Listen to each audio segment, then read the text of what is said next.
Yeah, it is my pleasure to introduce Anne-Marie Zettlemoyer, who is awesome. That is the intro that I'm going to give her, and she's going to tell you all about her background and why she is awesome.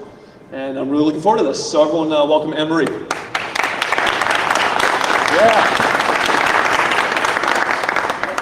Thanks. This is my actual size. Oh. All right. Well, good morning, everyone. While I figure out how to do this, this is not my presentation. Just big white. Please. How many people have had coffee? This will. Good. Thank you. Thank you for that community service this morning. I appreciate it. Help me out. Do you want to save changes to this? Yes, no? So just for a show of hands, how many folks here have been in the security industry for less than 3 years? Okay, 5 years, 10, your whole lives. All right, so we got Tyler in the back. All right, so what I'm going to do today is go through the 2018 threat landscape, give you some ideas on how to communicate threats, quantify them. We're going to go through threat actors, motivations, kind of what we're combating today. And I really want you to walk away with some good pieces of data that can arm you in telling your story, evangelizing security to your peers, your counterparts, the lines of businesses that you work for, to help kind of move this mission forward. With that, let's get going.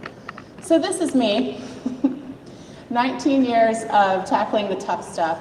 So I did promise Tyler I'd spend just a little bit on my background for those of you that are just getting into the industry or perhaps looking to shift gears within the industry. So when I started out in business. So the first decade of my career, all business, accounting, finance, marketing, everything that you can think of. So I speak every business language and I root everything in analytics. About 9 years ago, I fell in love with security and have been in this context ever since. So I didn't come up through what some people would call traditional ranks. I came from the business side, went into security, and that's what makes me a great translator of things. So 17 clients and organizations across 8 different industries. I've seen a lot of stuff. I've learned to stop saying that there isn't a lot that surprises me because then life finds a way. But it does give me a good basis to kind of weave in strategies and dissect hard problems. I have 2 degrees from U of M, go blue. Is anybody here from Ohio State, by the way? No, thank God. Okay, just kidding. I'm also on the board of directors for SSH Communication Strategy, which is a publicly held company in Finland, and I'm an advisor to many startups. Here's some of the logos that I've worked for over the years. As you can see, I've been in federal law enforcement, I've been in automotive, fintech, energy, utilities, you name it. So lots of interesting things. I've seen a lot of wonderful things. I've seen a lot of scary things. But you know, from all of that, I think we get context to just move forward. So I encourage you to, even if you have been in one industry for a long time, get curious about other industries, see where patterns lie, see where you can make connections to kind of learn from each other, because we're more similar than we are different. There's also a couple MMA fights in there. You don't get these shoulders from playing piano. So other fun things that you can ask me about later. With that. All right, so I promised you some data points. As you know, I sit at the intersection of business, analytics, and security. And I find that no matter where you are at in your career, whether in whatever field that you're in, particularly in security, whether you are in the SOC, or you're in Intel, or you're a red teamer, whatever, data is going to help you tell your story and translate across groups. So I really encourage you to be able to arm yourself with some of these things.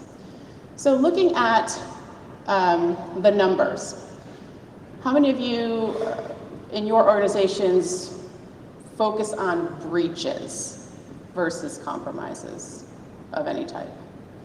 So I hear this a lot, especially in finance. it used to be that people will talk only about a data breach, and some of these numbers are particularly around data breaches. That's not the same as a compromise. A data breach is a type of compromise, okay?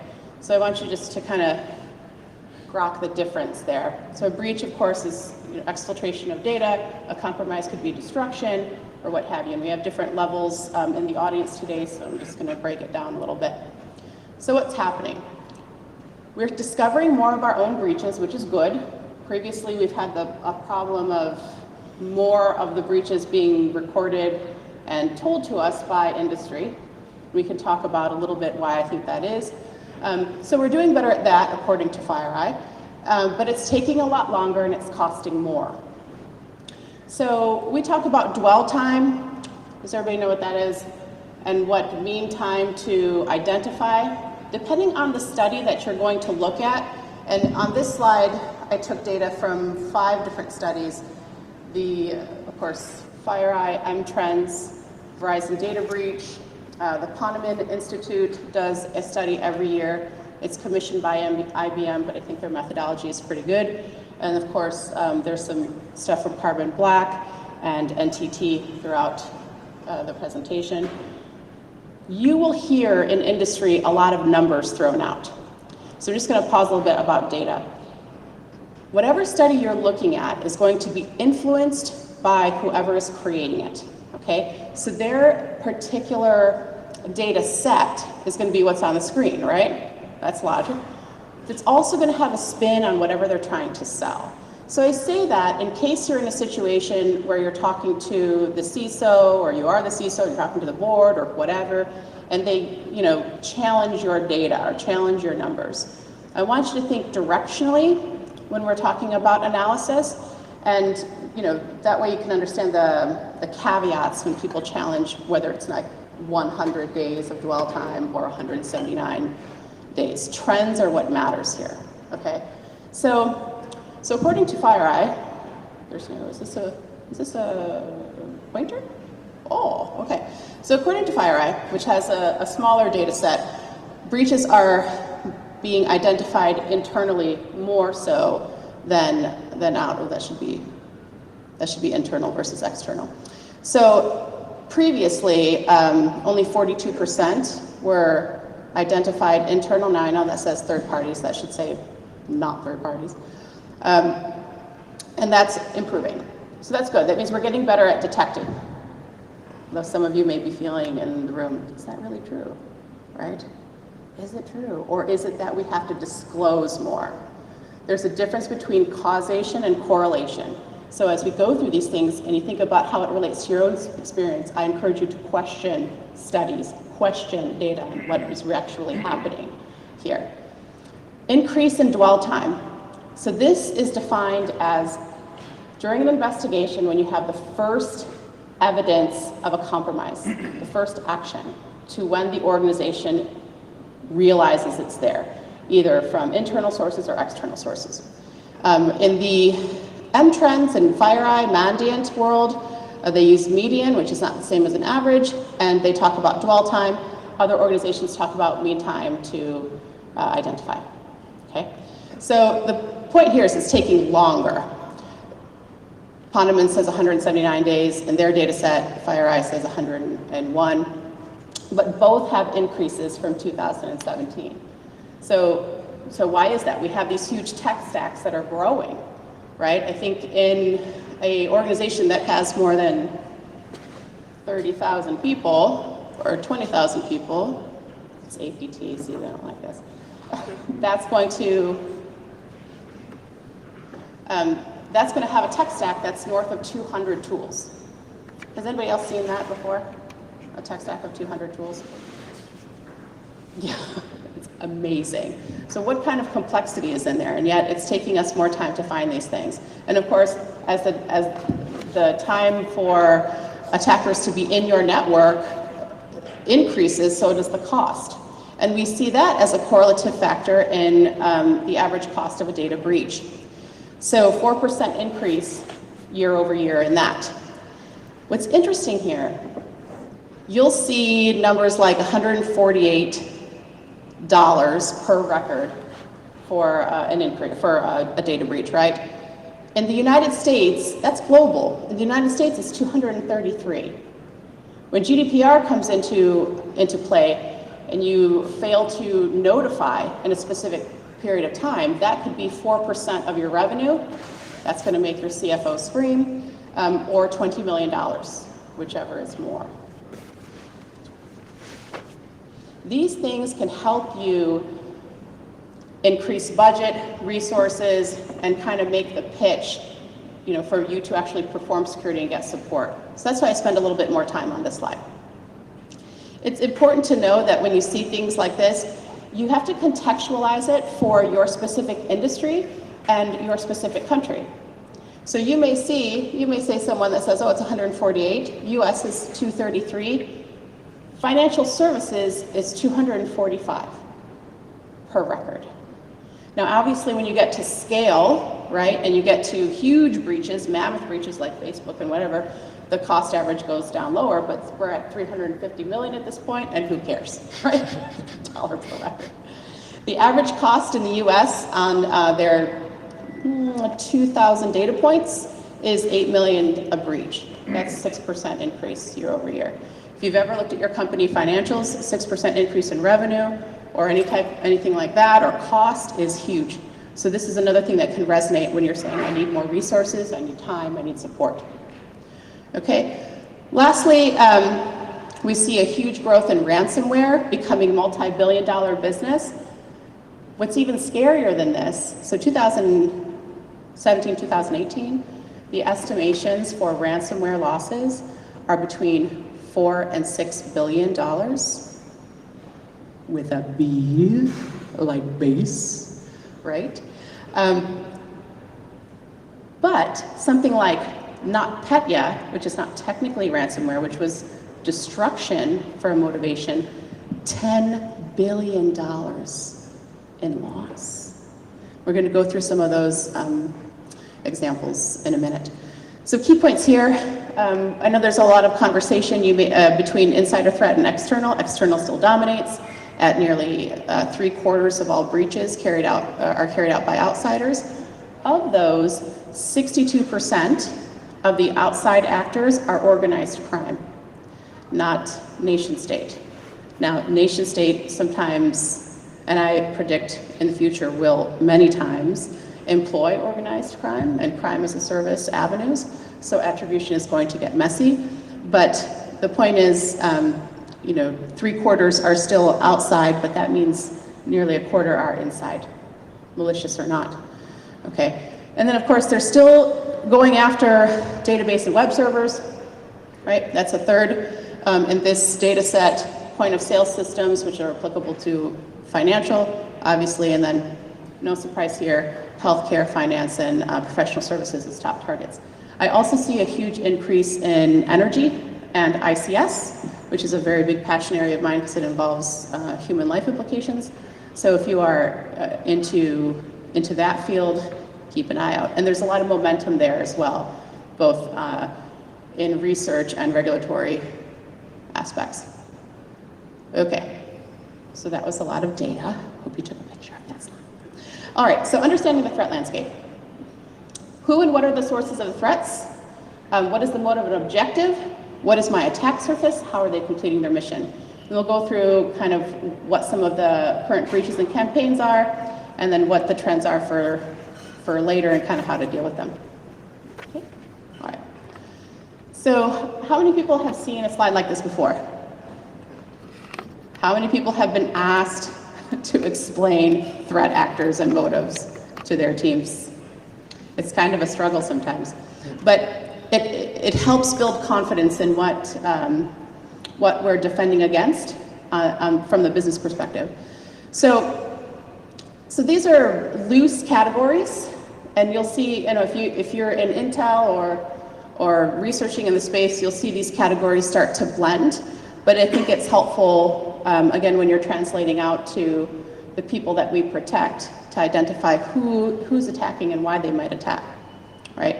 So the average, we have, going from left to right, we're talking about numbers here. Obviously, there's more average Joes than state-sponsored, and they tend to have lower skill than obviously state-sponsored folks. But I want to pause here and say that this doesn't necessarily mean the destructive nature of the attack, because you can get a script kiddie that's launching autosploit, for example, and take down something real bad, right? We've all seen those types of things.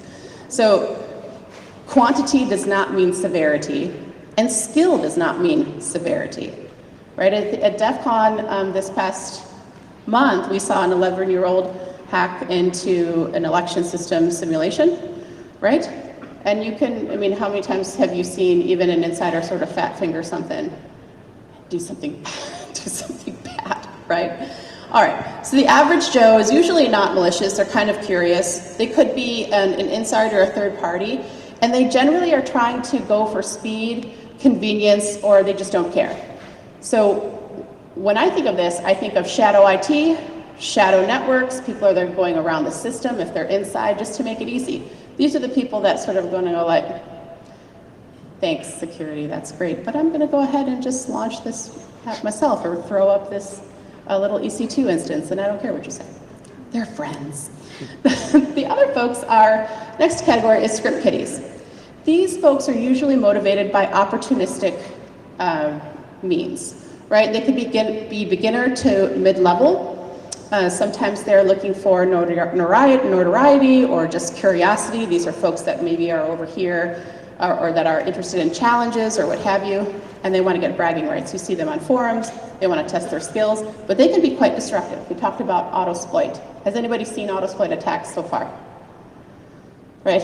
So what autosploit was developed with very sloppy code, but effective code. Like, so let's not get into like, was it an excellent tool or not? The point is that it's out there. So what this researcher did was combine Shodan and Metasploit. So they did scannings of any internet-facing IPs, and then did auto execution of any tools in Metasploit. Spray and pray, and then released it out into the world, right? So this happened in the last year.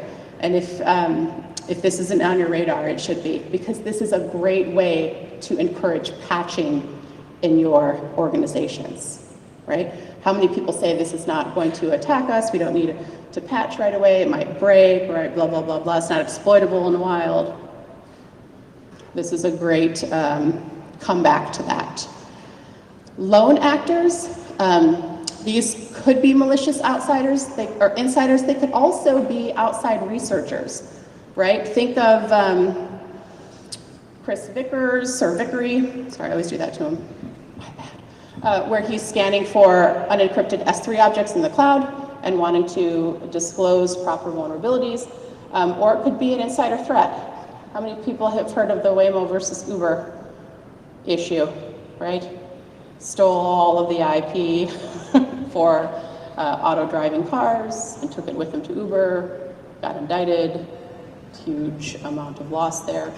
We also have hacktivists, which can be individual folks or groups driven by political activism, idealism. Snowden is a popular example. Anonymous, I think we're all familiar with that as well, which is an organized hacktivist group. Organized crime as a service is one that most executives are pretty surprised about. So this is akin to old mafia days, even though there's a lot of tangents into actual mafia pieces here. So these are financially motivated and they operate as a business. They even have customer service departments in their rent whatever organization. So if they have ransomware, if they're renting time on a server or renting out some of their back doors, whatever, and you have a problem, they literally have a window to ask for help. That is how lucrative it is, and that is how professional these folks are. It is sophisticated, and it is only getting more sophisticated, right? So just like stealing IP for espionage purposes, the nation state, if you have a talent issue, you can just rent it. You know, and most attacks do not have to be sophisticated to get in, so why not pay someone to do it for you, right? So you're going to see a huge increase in organized crime pieces here. State-sponsored espionage, theft, political advantage.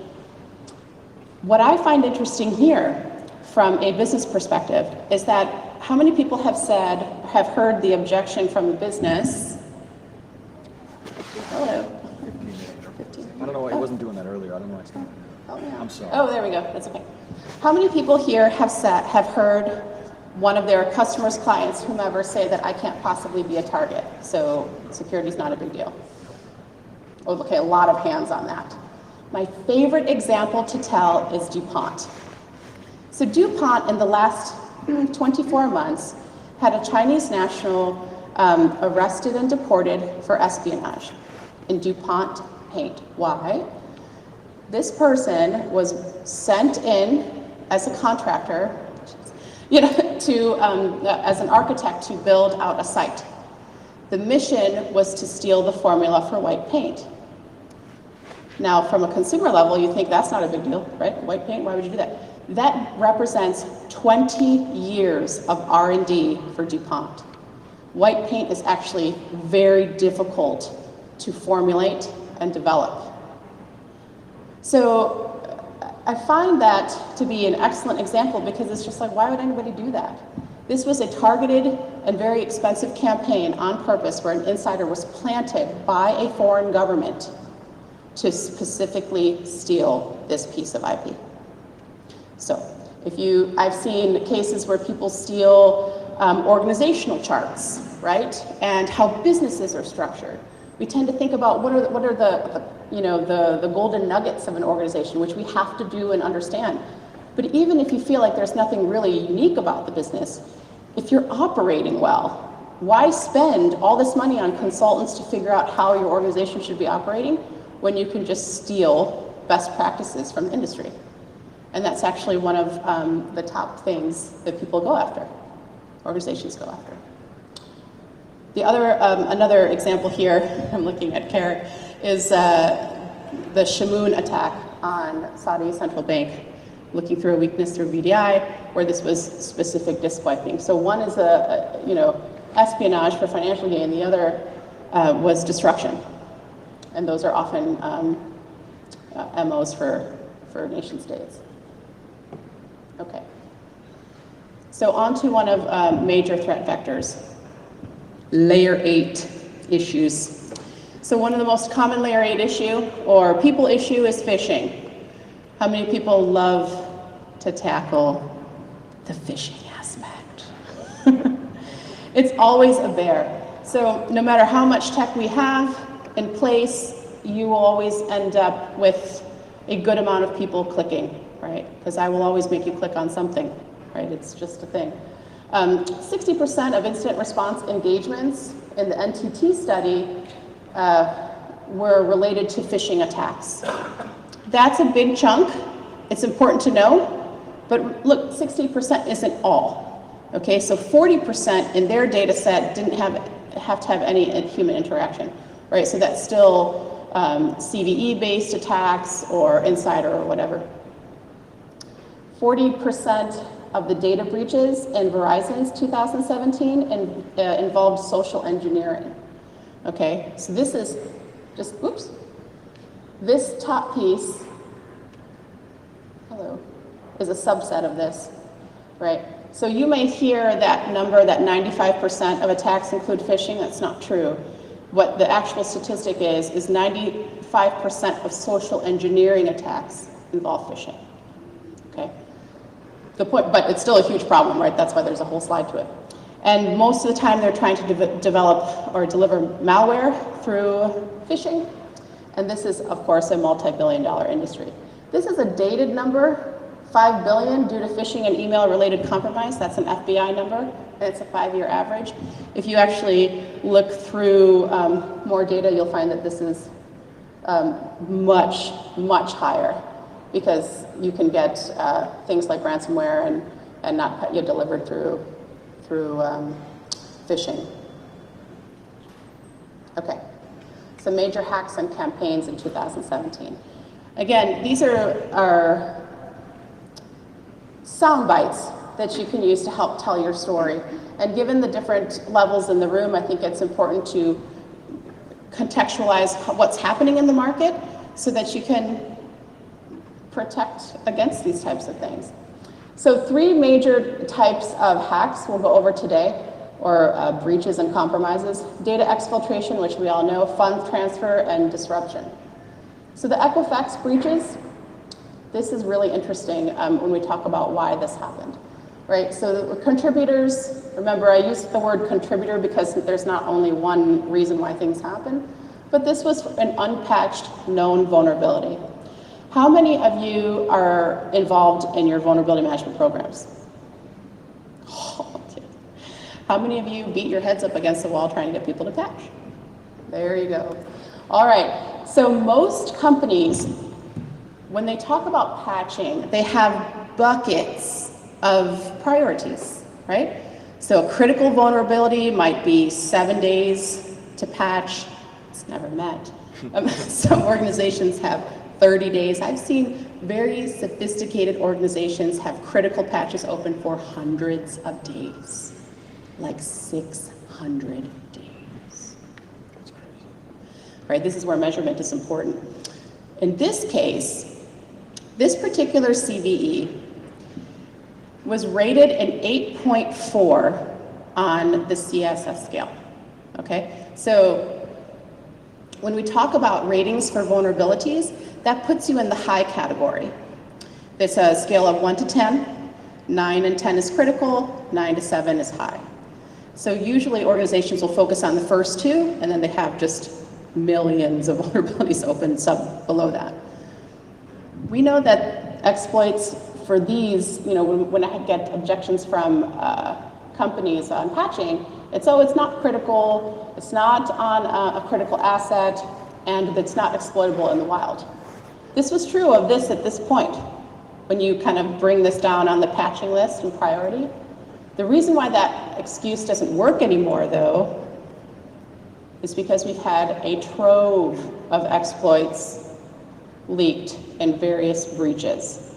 So something like Eternal Blue, something like Vault 7, all of those things are now available in the wild, which the exploit for this was, but because it hadn't caught up to different reporting mechanisms, it kind of went down in the stack as far as priority goes.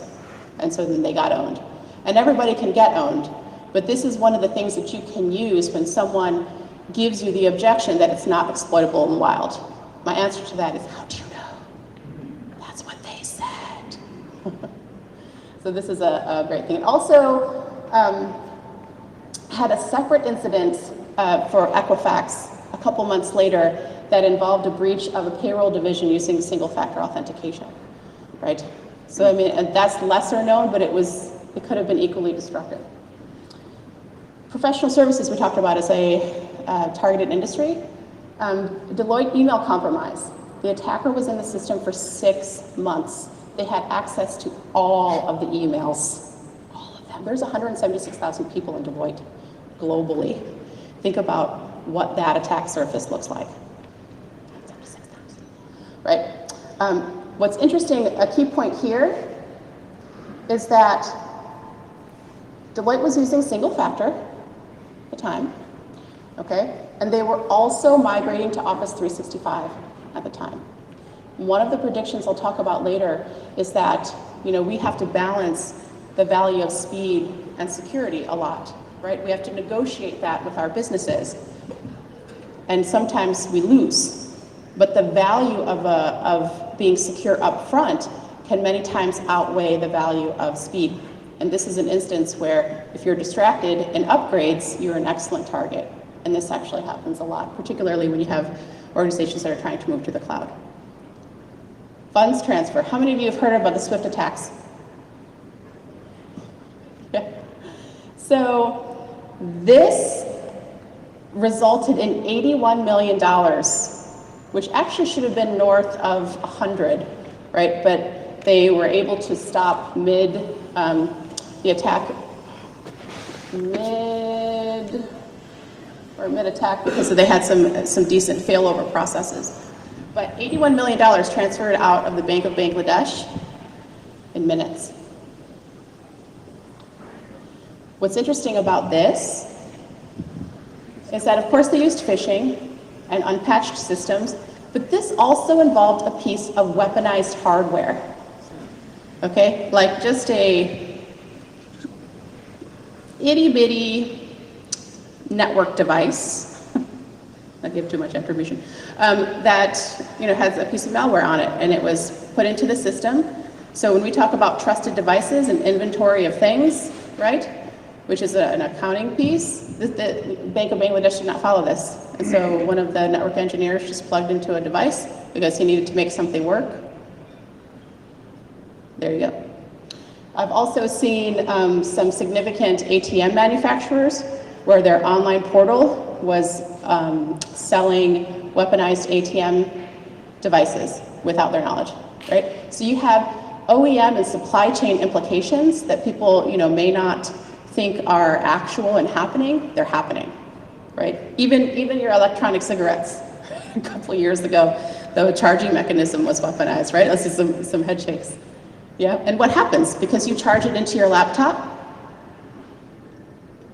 right? Yeah, right? It's like plugging into a port at the airport. Fantastic. Okay, so a little bit after that, we saw the same type of attack from the International Bank of Taiwan, another 60 million out, and that is still pending investigation. So what's also significant is that if you are in the financial services industry or any, and they transfer money out, there are nation states that will not allow you, they don't care. It's not like they're federally insured. They're not going to give you the money back, okay? So you have to be careful about weighing that risk. Some people say, well, we have international agreements that can get some of that back. Sometimes you don't. Disruption. There's actually a really good article that talked about NotPetya that came out a week ago. It's fascinating. And it talks about the story of a major maritime shipper in Copenhagen, Maersk. Probably butchered that. How many of you have heard about this piece of NotPetya? Oh, fantastic. So they tell the story of all of this, the screens going black and the engineers running into conference rooms and unplugging stuff and just, everything just going haywire. It's a terrible story, but it's also fascinating. $300 million in damages. Now, aside from the money, this particular company controls 20% of the world's shipping capacity. 20%. In addition to this, the same campaign also bricked a subsidiary of FedEx, which resulted in $350 million in loss. Think about what that means from a delivery and even a consumer perspective. Okay, what was interesting here is this is a third-party risk. The attackers weaponized updates for a widespread tax software called MEDoc. It was originally out of the Ukraine, but because this, and it's not like they intended to go for this, this was not the original victim, but the use of this particular software, it's like in here, like the US would be like TurboTax. Think about how widespread that is. It went all over the place. And those automatic updates delivered NotPetya through a back door. Right? So third-party risk is really important here. And understanding what to do in times like this is important. You have to get your tabletops. You have to visualize these, these scenarios and how to respond. These folks were bricked for a long time. And ICS and anybody running on dated systems or capitalized equipment, they are learning some lessons from this piece. Another disruption is, I mentioned a little bit about Saudi Central Bank, exploited a weakness in VDI. So if you have folks or organizations that travel internationally and they want to use thin clients, this is an exploit that you need to understand and a target you need to understand so that you can help them figure out how to use that safely. Here they used variants of a disk wiping malware called Shamoon and Shamoon 2, which has resurfaced in the past 18 months. Sweet Jesus. Just wiggle the mouse pad. It keeps going to sleep. Just wiggle the mouse pad. Just wiggle it. Yeah.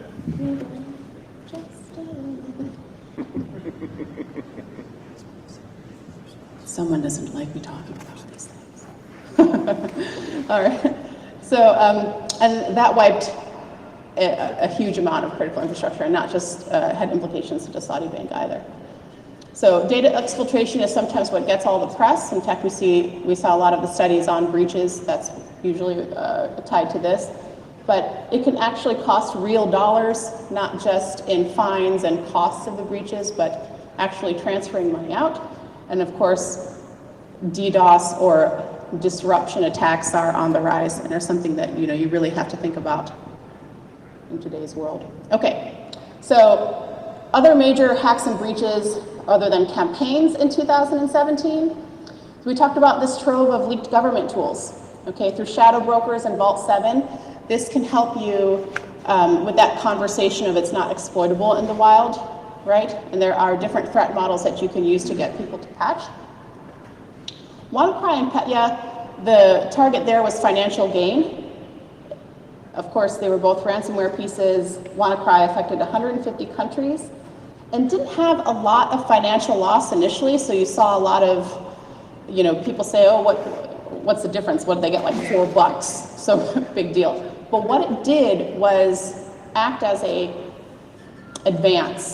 testing mechanism for this type of market to see who pays, who doesn't pay. Think of it like the first furrow in. When you have recompromise rates that go into 50 and 60% within 24 months, and you can sit back on your laurels thinking it's not a big deal, that's a scary place to be. So those are really important things to remember when people say, oh, what a big deal, right? Not Petya, we went through this a little bit. I want to go through a couple of the other companies that fell victim to this in the same time frame. So we talked about Maersk, 300 million maritime shipping, and FedEx at 300 million. Mondelez is the owner of Nabisco. $188 million snacks, right? Snacks. That's a big hit. Saint-Gobain is a French company that deals in construction, and that was $384 million loss. And then, of course, Merck Pharma at $4 million.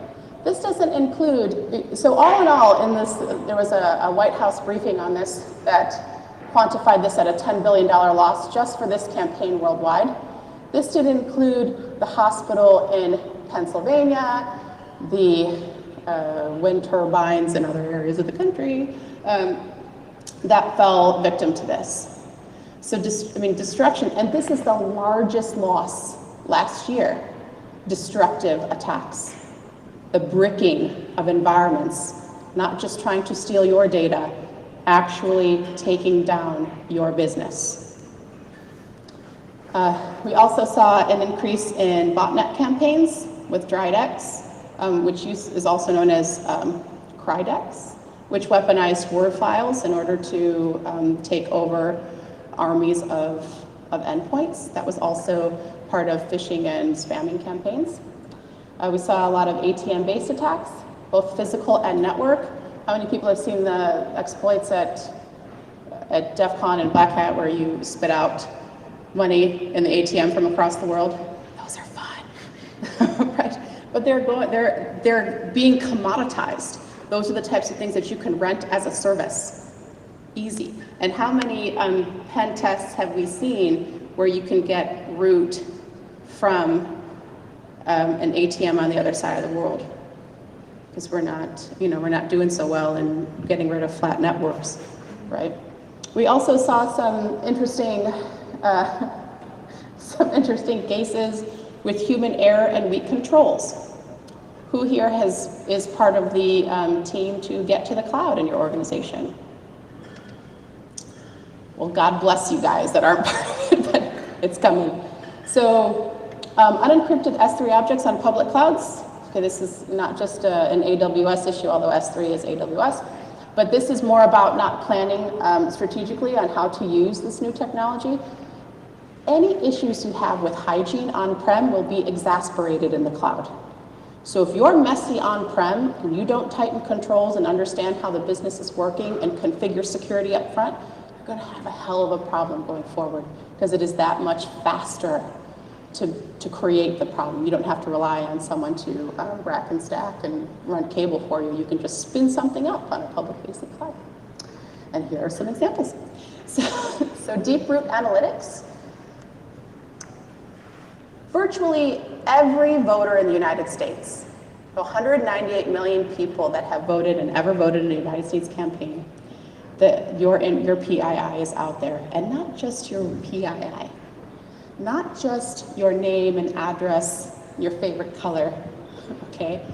What this particular company did was scrape all of the social media sites for your information and correlate behaviors. So how you voted, why, what influenced your vote, all of that was part of this company, and they stored this data on, I think, 4 Excel databases in publicly facing S3.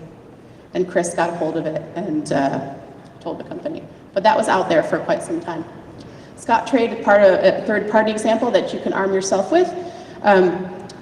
This was interesting because it was 25,000 records with usernames and plain text passwords. Plain text passwords. Why would your third party need plain text passwords? So that was, here we're seeing examples of risky practices combined with very easy tech to use. So if we're not tightening down controls on data and being deciduous of what we're collecting and how it's stored, and then we couple that with really easy ways to make mistakes, human error comes out at 25% of insider or of breach issues. Of course, and then we have DoD and Booz Allen, where these are sensitive government information that you would think would be locked down more, but they are not immune to either. And in the Booz Allen NGA case, the contractor's SSH keys and login creds were also discovered, just for anybody that might know the address to this particular S3 bucket. So let's talk about some good news. All right. Threats and predictions going forward. So, that's right.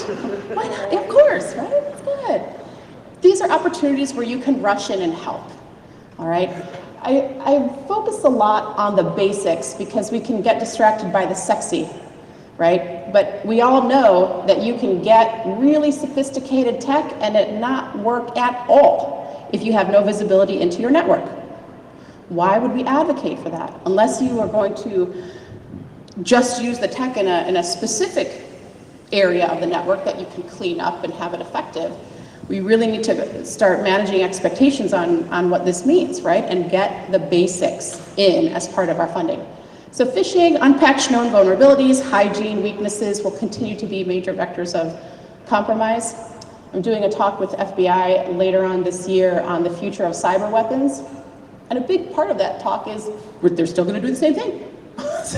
Do not get distracted. Get your house in order. Why are they going to do something sophisticated when they can do something low cost and easy, right? This piece here, I'd like you to focus on. 2017 breaches and the resulting data troves, we have not yet seen how the breaches of Equifax and others are going to be weaponized and used. It's going to take a little bit of time to see that happen. Okay, so now we're about almost 18 months in. I think we're going to have some surprises in the next 6 to 12 utilizing the implications of those breaches. Okay, so why that's important is that you may get folks that say, oh, well, how did that really hurt the company? Their stock rebounded in a quarter, which it usually does. That's not the only implication that's going to come out of that. So, giddy up. We talked about crime as a service offerings. Those will continue to mature in sophistication. It will continue to mature from a business operations standpoint. The cost is going to go lower and it's going to be more pervasive. So attribution, while important, is going to be more difficult, and the sophistication and ease of access. I think you'll see some of remember the threat actors to the left? They will mature over time into actors into the right because of the financial gain. This part here is also, I think, really important, targeting the strategic plan. How many of you work for public companies? Okay. How many of you know your strategic plan for your business? Every business has a strategic plan. And what that is management's voice in what the company is going to invest in and do over X period of time. Think about that. You're telegraphing to the world what advances you're going to do, which is great from an investor standpoint. It's great from a marketing standpoint. It's also wonderful information from an attacker standpoint.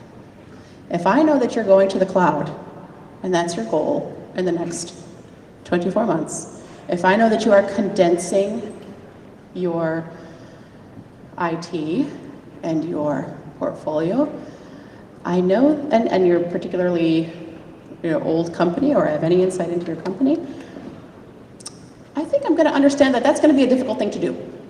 And you're going to be distracted, and there's going to be mistakes. We have this inherent issue again in business where we trade off speed and innovation, and how many voices in security lament about security being bolted on the back end, right? It is rarely up front. So if I know what you're doing, which is wonderfully telegraphed in these strategic plans, then I know how to attack you when you're weakest.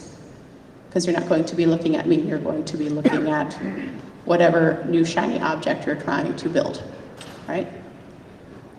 And I think business owners don't understand that piece. But there are many data points, and I've given you some today, that can help you articulate that and show examples of when attackers specifically watched and waited for these times in order to carry out missions and carry them out swiftly and pretty destructively. Okay, so part of this is sloppy cloud adoption, attackers exploiting read-write, that should say objects, on public clouds. Objections, a little Freudian slip there. Rush to mobile platforms will result in application weakness, because we still have not armed our application developers with security practices, right? It's just it's a mess. And AI and ML efforts will neglect security concerns, right? This will also impact the practice of defensible deletion. How many of you know what that is? Do you know what defensible deletion is? E-discovery. Think about all of the things that you have to protect. There is this concept of defensible deletion means that it's part of data governance. So after a while, you have all of this data, right? And you need to get rid of it in certain periods of time. So there are many companies that help with this, but the business, because they want to be able to learn from the data, will hold on to it, which means it's a larger attack surface for us to defend, right? For no need. And so this will grow. So if you think we have a data problem now, more job security for you. Okay. And then of course, your attack surface and blindside will expand with third-party risks, and we talked about that. So what can we do about this? Where's the happiness? So avoid distraction and focus on the basics, right? 95% of the attacks, and this is quantity, not severity, can be prevented through basic hygiene practices. And we've all said this, and I'm so happy to hear this echoed in keynotes at Black Hat and DEF CON and pretty much everywhere I go, is that we are pounding on the door asking for investment in proper inventorying, in network segmentation, processes and procedures. And I would also argue that this hygiene is not just tech-based. You have to have hygiene in process and people too. If you want to actually operationalize security, it's not just about making sure, the tech is implemented correctly. It still has to be used at the end of the day. Otherwise, you're going to flood your SOC with an enormous amount of alerts, and then they won't look at them anyway, and we're in the same position. right? So you've got to think about those layer 8 implications and how to simplify process along with any tech that you're putting in the system. If you don't know, if you can't see your network, you can't defend your network, if you don't know what a trusted device is because you don't have proper inventorying, how are you going to work that out? If you're not managing your keys, your identity, and access processes, there's so many of us that when we see IAM come up, we just, right, because it's so hard. Manage the keys. And I yell about this a lot in industry, so the timer goes, because we focus on passwords a lot, right? People to system creds, but we don't look at things like SSH keys a whole bit because they're a lot of head nods. Because, sometimes they're more technical to understand. Real simple way to explain that to your business is system to system creds. You throw those out there on an unencrypted S3 object, or you keep provisioning them like nobody's business. And the last metric I saw was a 12-to-1 ratio on average of unmanaged SSH keys. That's a huge attack surface, right? That we're not putting enough eyes on. And we just saw, like I said, we just saw the breach with Booz Allen that had a bunch of that out. I also had a client one day that had the opposite issue, where in many of their processes, they had millions of SSH keys. This is a 10,000 person company. Millions. However, one particular critical process only had one, and they lost it. So they had to call an admin who had recently left the company and said, do you have a copy of this? This is not a joke, this actually happened. And he said, oh yes I do, let me email that, I'll check my email. He had emailed that to himself for safekeeping through his Gmail account, which then he was able to email back to the company. Just gonna let that marinate a little bit. Please manage your keys. All right, holistic security awareness training. This is more than just phishing simulations. Remember going back to layer 8? I did a study, 40,000 point study on the correlation between compliance-based training and SIMs, phishing SIMs. If you don't deploy the capability correctly, and you set it up in a way that cannot be measured and you don't know how to measure it, you will actually put yourself in a little bit of a precarious situation and give yourself a false sense of security. In this particular study, the people that took the training clicked more than people who did not. Now, the data to the board showed a different story, showed phishing rates going down. That's an excellent story. The CISO is a pessimist. He called me and said, Anne-Marie, could this be true? I said, well, let me see. Let's look at the data. What was happening was that the sophistication of the tests were going down, so the click rates were going down. Also, how they were measuring it was improper, and we found that because the compliance training didn't have controls around it, high compliance rate, everybody took it, but it didn't require people to actually learn from it. So you saw huge pockets of people that were completing this in under 4 minutes in the same offices. What's happening there? They're reading answers, they're not actually taking the training. And so they felt like they knew how to defend against a phishing attack, but in reality they didn't, because they clicked on everything all the time. They assumed they'd be able to spot it because they took this training, but they could not. So when you employ things like this, you've got to actually contextualize the data and make sure that you're studying the effects properly. Feel free to ask me questions on that. Security by design, we talked about why that's important. It shouldn't be just DevOps, it should be DevSecOps. Lobby for that. Hopefully it gave you some good ideas and some good stories to do that today. Default security policies for cloud platforms there are not defaulted. It took a lot of time to lobby that just in AWS. And I was in those conversations. If nobody's ever done that before, it's a radio set for encryption, for example. You have to click a radio set. Who does that? Right? But there are ways that you configure before you give access to accounts that encryption for certain objects or whatever you want can be done up front, and you don't have to put that burden on the individual, okay? But a lot of folks don't realize that. They just assume that it's a native and default capability within their cloud provider, and it is not. Please do not use hope as a strategy. Drop the mic on that one. I've seen a lot of companies do that. Well, people wouldn't actually use the tech that way, right? That's not true. Use data in aiding decision making.